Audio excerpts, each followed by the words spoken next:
Hey guys, Brian Stevens here with the National Real Estate Post. I have Eric Bolby with me, who you've probably seen on the show before. He's the CEO and president of AmeriFirst, which is an independent mortgage banker, and also the same for Truly Broker, which is a wholesaler out there, really wearing a number of different hats in the mortgage market right now. I want to really kind of jump on something right away that you just said. You said, I'm an old school cold caller with a high tolerance for rejection. That's how you see yourself today more than anything else, with all the different hats that you're wearing. In the market that we're in right now, how important are those qualities for a lender to succeed? And when I mean a lender, I mean a loan officer. Yeah, it depends on what your definition of succeed is. There's tons of people that live a wonderful life, closing 2-3 loans a month, and they feed their family, and they're their children's soccer coaches. And for me, that was never enough, right? Until you get to the point where you just don't know how you're going to keep up. To me, that's the definition of success. When you've got more and it's overflowing, and you've got to hire people to help you out. But in a world like we're in today, if you're not willing to go and do the dirtiest work, which to me, the dirtiest work was always cold calling, right? Nobody wants to do it. If you go out and you see, not to pick on them, because I'm actually a fan, but you have the trainers called the core coaching. They actually try to get everybody to spend more time calling, let your people do the work. But what a lot of people do is they figure out, well, who could I hire that will do the cold calling for me? And I just want to be the closer, right? Well, the highest paid job is always the dirtiest work. So for me, getting out cold calling, whether it's cold calling agents, cold calling builders, whoever it is, you've got to be willing to go do it. And you got to be okay with rejection, because the real reality is cold calling is going to convert on average 1%. That's it, which I know a lot of people go, oh, that sucks. Well, it really doesn't, because you can cold call 100 people a day. Anybody can cold call 100 people a day. And if you convert 1%, that's a deal a day. There's 22 working days in the average month. So if you're not doing 22 loans a month currently, it's only because you're not willing to get on the phone and cold call 100 people and do it consistently. Now, I get very few people in this world are ever going to do that, because 99% rejection sucks. That was my superpower. I'm okay with 99% rejection. You know, it's interesting. Because I kind of have a very similar quality, saying if you can actually cold call, then you could do anything in the industry, because it's going to be the hardest thing for you to do across the board. The other point about cold calling is, though, I think everybody their first time, even you, I think you would admit this, the first few times you go through it, maybe in the first few weeks you go through it, that rejection is kind of difficult to tolerate. But the more you do it, the more accustomed you get to it. And the more you just understand what the process is, and you kind of take your emotions out of the game, and then it's just something that you're doing, don't you think? Yeah, like my best training I got from, twofold. I served a mission for my church, and going out and trying to preach religion, and I did it in Spain, right? So going in, and that's not just preaching religion, that's preaching change your culture, right? So your rejection rate on trying to sell religion is like 99.999%. That's the reality of it. So 2 years of that. Then I returned home, and the job that I went to for most of my college career was a company called Dial America Market. Absolutely crap job. It was calling. I worked in the books and entertainment division, and I sold book club memberships. Do you remember the old TV commercials for Time Life books, the Civil War series, Brother versus Brother? Oh, yeah. I've got one simple answer. The Time Life Books Home Repair and Improvement Series. Just look at these great ideas that can help you around the house. I called people for 5 hours a day, and you would talk to 30 people an hour.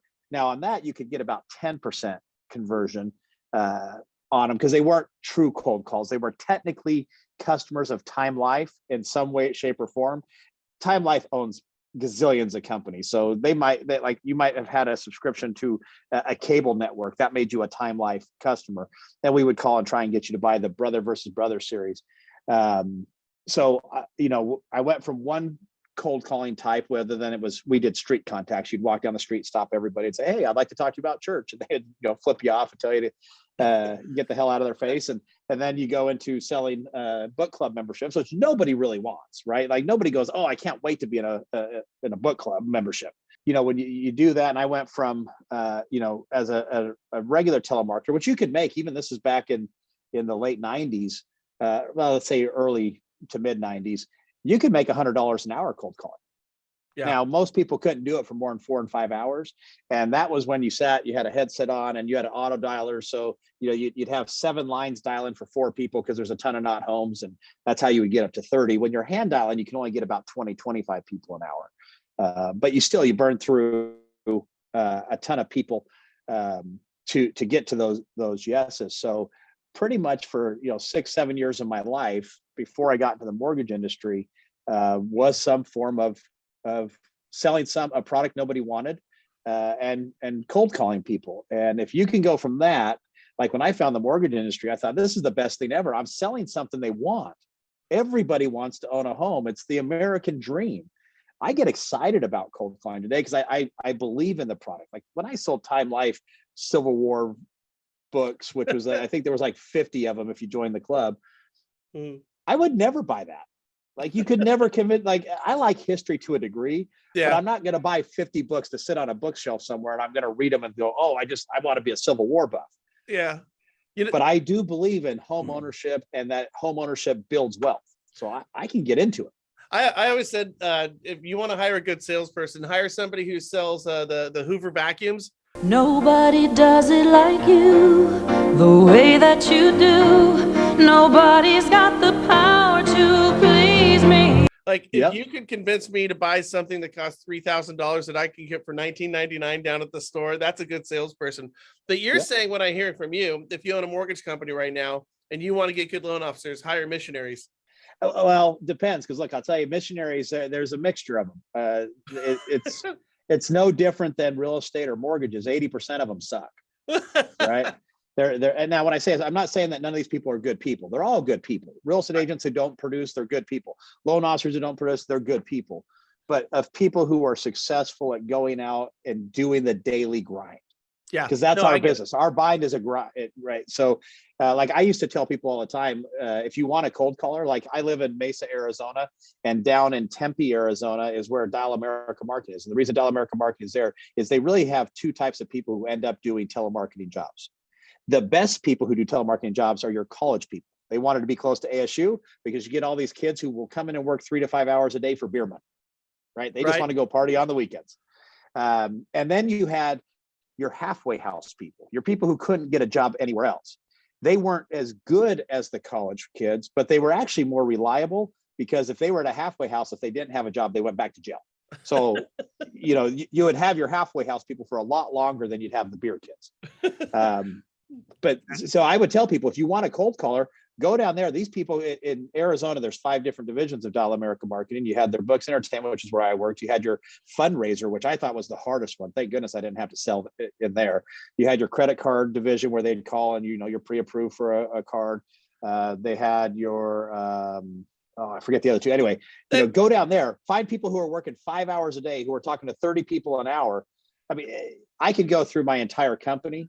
Right. I don't have a single person who's talking to 3 people or 30 people an hour for 5 hours straight every single day of the week. By the way, no mortgage company has that. No mortgage company has that right now. What everyone's doing is they're offshoring these type of dialing jobs overseas now. Like that's the big thing to do. But the difference there is, and I want to change gears here real quickly, but I think that the difference is there is that person who's dialing somebody for a mortgage, one, doesn't understand mortgages, so they're going to find themselves in a conversation which could get very complicated pretty quickly. And 2, they're not ever going to have your motivation in terms of what the outcome is. And the things that I think what Eric is expressing right now that I'm getting from him is he's got a job that has no money but personal fulfillment, I guess, with missionary work. And then when he's doing Dial America, he's doing dialing where his potential to make money is maybe he said $100 an hour, but if you had that same quality in the mortgage business, you could start adding zeros behind that $100 an hour. And that's kind of unique. But I want to change gears real quick. And this is the question I really wanted to get to. And I want you to put on your CEO hat. We've seen a number of different companies go under. We're going to see more companies go under. We're seeing rounds and rounds of layoffs with both big banks, big and small, all sizes, all peculiarities, everything. Why are there so many clear-cut winners right now and clear-cut losers? Because I know companies who are just suffering. I don't want to give names right now, but I just heard of one of the biggest players in the industry who had a huge round of layoffs. Why are there so many clear-cut winners and losers right now, Eric? Yeah, so let's kind of divide that up into a couple, because you mentioned a couple different things. So let's first talk the layoffs. Okay. Every company is doing layoffs. Yep. I don't care who they are. You have to. And the reason why is we just finished the largest refinance boom I've ever seen. I've been in the business since 98. I've never seen one that was as big as what we just finished up. And every company had to hire people, train them from scratch, right? Because you couldn't get processors, underwriter, doctors, funders, post closers. There just wasn't enough to handle the amount of business that was coming in the door. I mean, you had companies, I won't, again, like you, I'm going to keep it agnostic and not name companies, Sure. but there was companies who said, we're not going to take any more refinances. Don't even bring them in. We're done.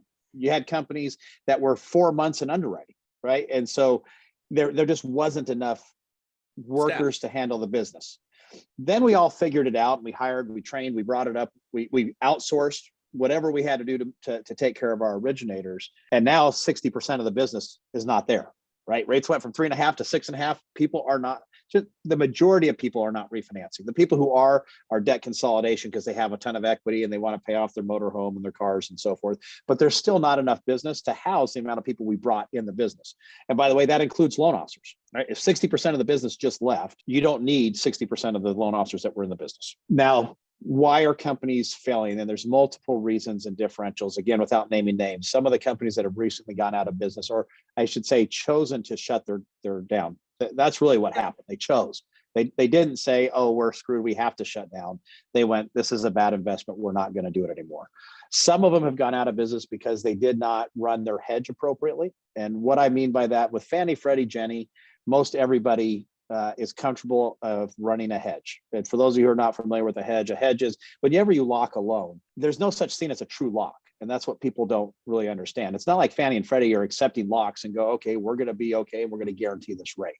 So you're running a hedge where you're guaranteeing that you're going to deliver some things to the bond market, or whether it's to Fannie and Freddie, they're going to buy it. You don't get the buy from Fannie and Freddie until the day you deliver the loan.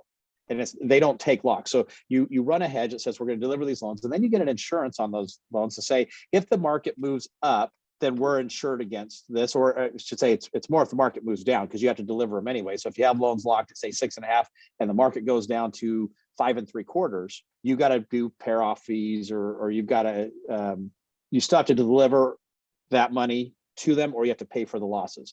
When a market goes up, then you're in the win, right? Because you've got this insurance to guarantee it. You have a loan that's locked, and you're going to be able to. Anyway, it's much more complicated than it seems. So then you take it over and you go into non-QM. Non-QM is a fairly new animal to today's game, and there's only a few true securitizers. Most everybody is what you call an aggregator, and an aggregator is somebody who pulls it, gets a big block, and then they sell it to the guys who are actually going to do the securitization pools. Hedging that is a very complicated endeavor, and some of the companies chose not to hedge. So now you have, I'll just dumb it down. Let's just say it's $100 million in loans that you've accepted locks from.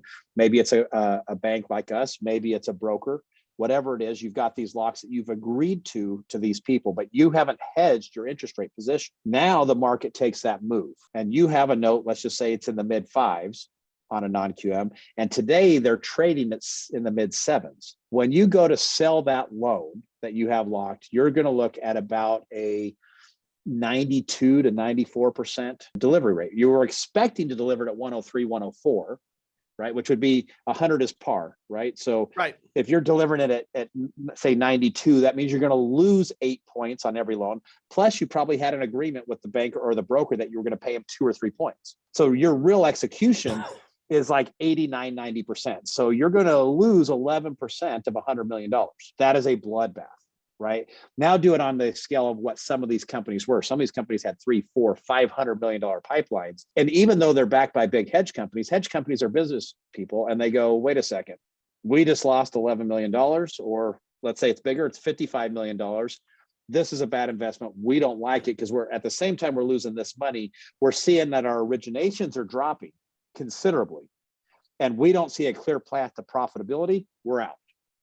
We made our money during the heyday. So, let's say they're going to lose the $11 million, but you made 20. So you're going, okay, I'm going to net 9, but I'm going to stop the bleeding today. The bleeding is done. So that's the first part. The second part, for those who were hedging properly, you still have all these companies that went out and paid huge signing bonuses to buy the business, right? That I'm going to, I don't want to use names. So, but there's certain companies that's how they grew. They went out and they wrote signing bonuses. You guys who are on the watching this, you know who they are. Yeah.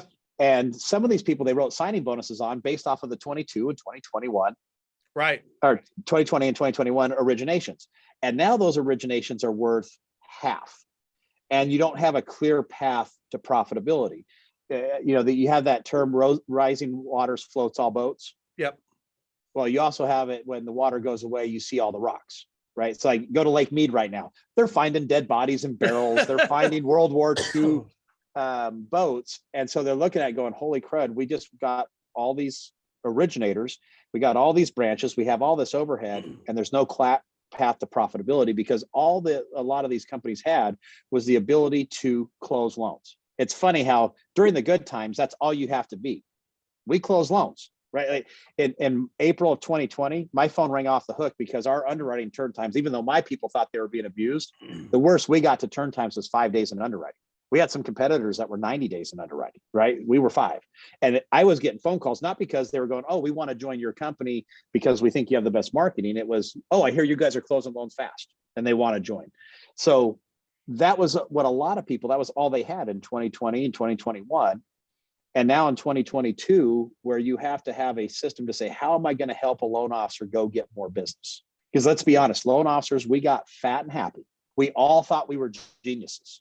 Some of you went out and bought new cars based off of your genius level, that automatic, all of a sudden you were a guy doing 2 loans a month and now you're doing 15. Yeah. I need a new Ferrari or BMW, whatever it was that you bought. And now that goes away and you're back down to 2 and you're going, how do I afford Where's that my Honda new car? Civic? and you start to get a depression. You get what I call sales mouth. So now not only is there less in the market to go do, but when you go out on a sell, you come across desperate, and nobody follows desperation. So as this starts happening and these companies go, what am I going to do? How do I get my depressed person to get back on the phone? It's the hardest thing. Like take the holidays. The hardest time after the holidays is when you realize January 1st that you're fat and you want to get back in shape. Yeah. Right. We just finished 2 months of gluttony.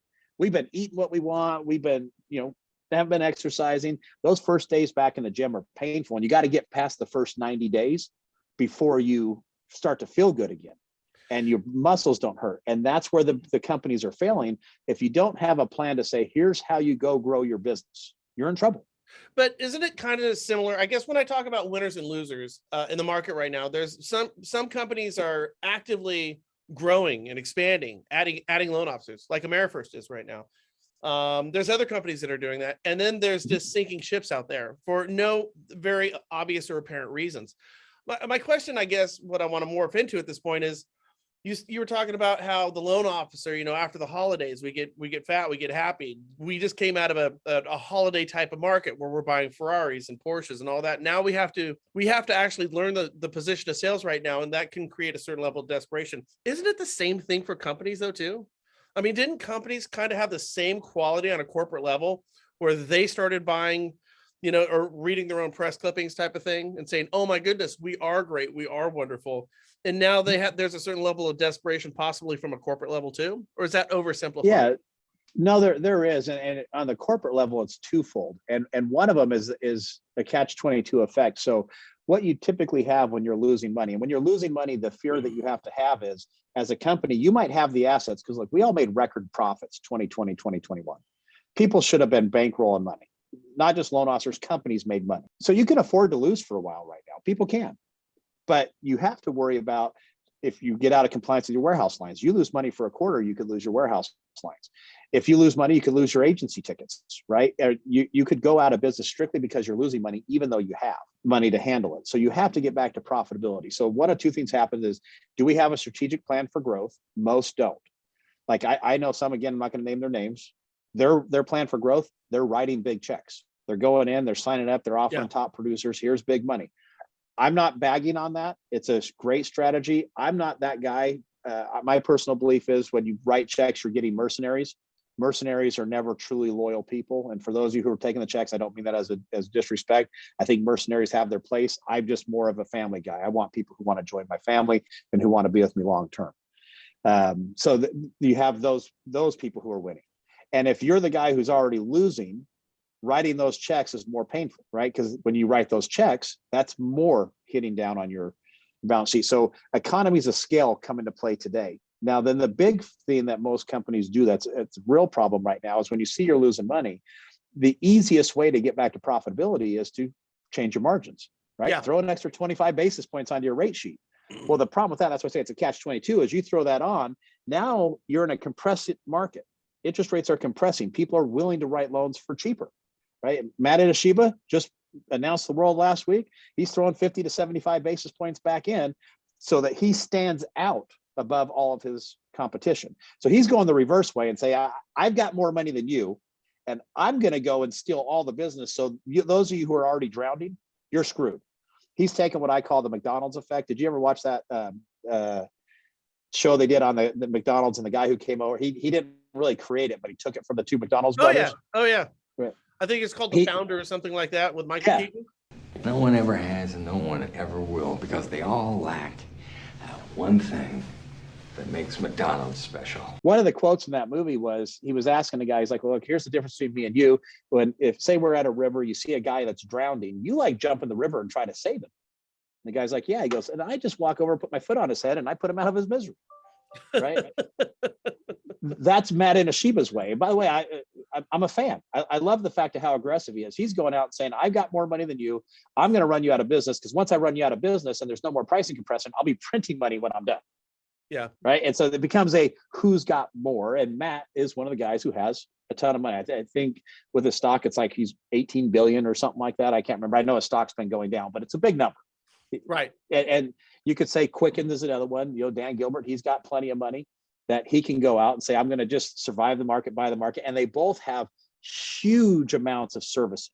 And right now, the companies that bought all that servicing rights over the last couple of years, they're making enough money off of servicing that they don't even have to care about their origination. So they're throwing away their origination profits to put their competitors out of business. And right now, with rates where they're at, those servicing portfolios are looking really pretty, aren't they? Ooh, yeah. Look, anything that you held on to with those rates in the threes, yeah, they're worth double or triple what they were, right? Wow. And so when you have that going, then you have the companies who have what I'm going to call shiny objects. And a shiny object is just something that gets this depressed loan officer a reason to go make cold calls. What do you have that gets somebody excited? And as soon as a depressed LO hears about a shiny object in a market like we're in right now, they go, ooh, I need it. I'm going to go get that. What would be an example of a shiny object? I'll use one of our programs. We rolled out a program, and it's morphed from what it once was to what it is today. We call it Cash is King. We were writing cash offers to buy a house, and there's a ton of people doing it. Like I won't name the right. That's a shiny object. So today it's more about the trade-in than it is writing a cash offer. It's somebody who's going, I don't know what my house is really going to sell for. I'm worried that I'm under contract with this one and this one won't sell. So will you buy it off of? Right. And so being able to be an LO, to call up an agent and go, hey, do you have people who need to remove a contingency? Or like one of my LOs went out to a builder, literally this happened yesterday, and his whole pitch was, you need to remove contingencies, I remove contingencies. And the builder said, well, I own my own mortgage company. He goes, I just want to be your turn down lender. You send me the contingencies that need to be removed, you send me the turn downs, and we're good. And the builder said, deal. Right. So that LO probably just picked up a guy who's going to send him, and it's not a huge builder, it's not a nationwide builder, but it's probably going to be worth 3-4 deals a month. But it's a really great strategic conversation to have. I mean, if you could have one conversation that is going to yield one deal a month, I mean, wouldn't you have that one conversation, that one-time, one-off conversation?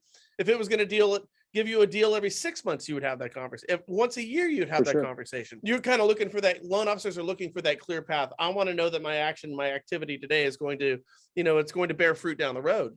So these conversations, when you're talking with the trade-in, I've always thought, I said this from day one when I learned about it. I said, if I was a lender or real estate agent, I'd walk into every new home builder and have that conversation. Because even when you're working with some of the big box fintech companies out there, like Open Door has a relationship with every builder in the country. But the truth of the matter is that local person would rather work with a local lender who could afford them better service, possibly better pricing, and you're in choking distance, which is much better than dealing with one of these fintech companies where you're just a line item on a spreadsheet. And hard markets like this, as we saw back when COVID came around, they just disappeared. They just cut bait and walked away from all their contracts. So these are really easy conversations to have if you have that type of shiny object, I'd think. Yeah, look, all you need is a purpose to call. If you don't have a purpose, you do what I call the 5 lies of loan officers. Do you know what the 5 lies every loan officer tells? When you go out, thing the very first thing, which by the way, I think you and I talked about this the other day when you were explaining Zillow and what the rules are to be a Zillow Premier agent. Was the rule number 1? Oh, you got to pick up the phone. Pick up your phone. Well, that's the first lie loan officers tell. I always pick up when you call. No, you don't. What happens if you're sitting in front of a customer or you're with another agent? You don't pick up the phone. So that's lie number 1, which goes into lie number 2, which is, and if I don't pick up, I return phone calls in a timely manner. Yes. Well, what's timely? For the agent, timely is 30 seconds. You might think by 6 o'clock tonight. Lie number 3, I never miss a close of escrow. It never happens. Oh, really? You control like the customer who didn't bring in the divorce decree, or you're out in the middle of nowhere and the appraisals are taking 6 weeks and you got a 3-week close of escrow. Come on. People miss. I mean, now might be a very low percentage, but everybody misses a close of escrow once in a while. 4th, if I can't do it, nobody can do it. I do all the nasty hard loans. Well, I can tell you right now, I own $15 million worth of loans that we shouldn't have done. We made errors. We should not have approved them. We did. I can't insure them and I can't sell them on the secondary market. So whoever, if anyone said, oh, AmeriFirst can't get that done, they're right. We shouldn't have, but we closed it anyway. But that happens. So, and that doesn't happen just to me. Every lender out there, we all make mistakes and we end up with what you call scratch and dent. So 4th biggest lie. And the 5th biggest lie is nobody beats my rates. I got the best rates in town. Nobody beats my rate. Anybody can decide to play the game and go, you know what? And I've done this in my career. I'm going to write this loan at a $10,000 loss just to make the other loan officer look bad because I can. It's the Matt Shiba way, right? I'm going to come in, I'm going to write it a loss just so you always call me. So that's what people have. They run around with those and donuts and they tell people how wonderful they are. They take them out to lunch or golfing or whatever your stick is. But now the problem you have is you can only tell those 5 lies on your first trip. How do you get back in front of the agent the next time? They've already heard your 5 lies. How do you get back in front of them over and over and over again and give them a reason to want to talk to you? The only thing that the agents care about, in fact, I use a phrase when I train loan officers or anybody for that matter. The phrase I use is, I'm not much, but I'm all I think about. Yeah. And if you can understand that, that's the agent. They may not be much, but they're all they think about. What do you bring to the table? What are you going to do that makes their life easier or better or makes them more money? That's all they care about. They don't give a rat's ass if you pick up the phone. You don't need to pick up your phone if you're giving them something of value. Cash is king. It's easy because not many are doing it. And it makes you look like you're bigger than you really are. Hey, I write these checks, right? That's why I tell them, like, hey, go out and tell them we got a line of credit. They can use our line of credit to grow their business. They feel like they're bigger than they are. It's an easy door opener. They may never use it. And let's be honest, a lot of the people that you sell these shiny objects to, they never use them. It's true. Do you care though?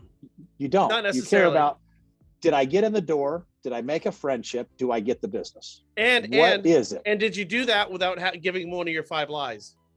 Right. We're kind of, we need to wrap up on time right now. This is great. So for anybody who wants to have a conversation with Eric, I've got contact information, which is right down below. So just fill out that information. We can set up a confidential conversation with you and Eric. So if you're a loan officer right now and you're just kind of looking at the options that you have on the table and you'd like to have a conversation with Eric, just fill out the information. You'll have a confidential conversation. Eric, thank you so much for your time, man. You bet. Thanks for having me.